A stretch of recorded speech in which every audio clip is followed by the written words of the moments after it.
The gun hit the counter before the scream did. It was a dull, careless sound, metal on wood, like the cafe itself had exhaled in fear. Cups rattled. A chair scraped. Somewhere near the door, someone whispered a prayer they hadn't used in years. But behind the counter, the waitress didn't move. Her name was Lena. She had been refilling a man's coffee when the door burst open, when the shouting began, when panic flooded the room like a sudden storm. Everyone else froze or ducked or stared. Lena simply placed the coffee down, steady as if her hands had been trained for chaos. "Everyone down," the robber shouted. His voice shook more than the gun did. Lena lifted her eyes slowly.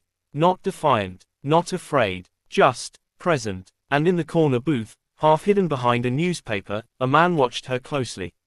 A man most people didn't notice until it was far too late. They called him Victor Hale.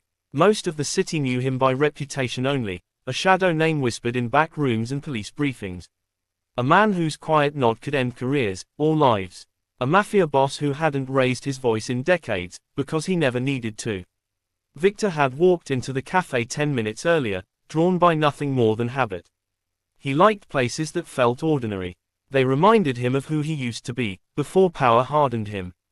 And now, in the middle of a robbery, something far more dangerous than a gun had caught his attention. "Calm." The robber waved the gun again. "I said down. Are you deaf?" Lena met his eyes. "You're bleeding," she said softly. The room seemed to tilt. The robber blinked. "What? Your hand?" She nodded gently. "You cut it. Glass, I think." Blood dripped onto the floor. He hadn't even noticed. Lena slowly reached under the counter, not fast, not sudden, and pulled out a clean cloth.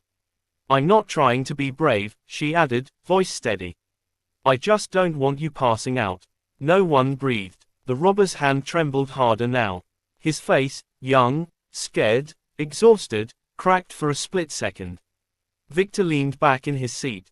This was interesting. Lena slid the cloth across the counter toward him. "You can take it," she said. "Or I can come around and help.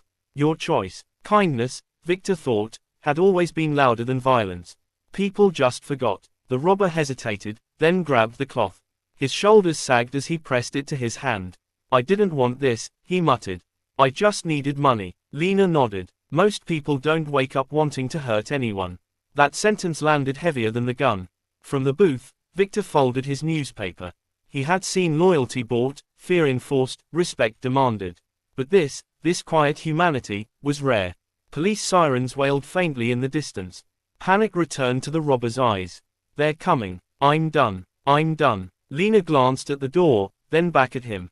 "You don't have to make it worse," she said. "Put the gun down. Sit. Breathe." He laughed bitterly. "You think they'll go easy on me?" She paused. "No," she admitted, "but I think you'll go easier on yourself someday if you stop now."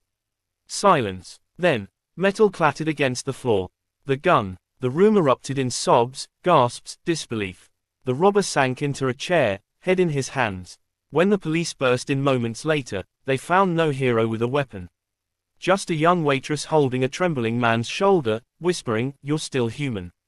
Don't forget that." Victor stood as officers rushed past him. Before leaving, he walked to the counter. Lena looked up, tired now. The calm had cost her something. "You okay?" he asked. She nodded. "I think so." He placed a folded bill on the counter, then another, then another. "This is too much," she said quickly. He smiled faintly. "For the coffee." She hesitated, then smiled back. "Then thank you." Victor turned to leave, but paused. "Why didn't you run?" he asked quietly. Lena thought for a moment. "Because everyone else was already afraid," she said. Someone had to stay human.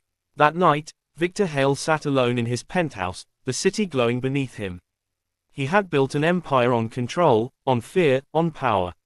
And a waitress with shaking hands had undone something he'd spent decades becoming. The next week, Lena returned to work to find her cafe renovated overnight. New equipment, paid time off, a letter left for her manager, unsigned. It read, "Kindness still matters. Protect those who remember." Lena never knew his name. But Victor Hale did something no one expected. He walked away, from the streets, from the violence, from the throne that had cost him his soul. Because sometimes, the greatest power isn't fear. It's compassion. And sometimes, the quietest person in the room changes everything. By choosing kindness when the world expects anything but. Tt.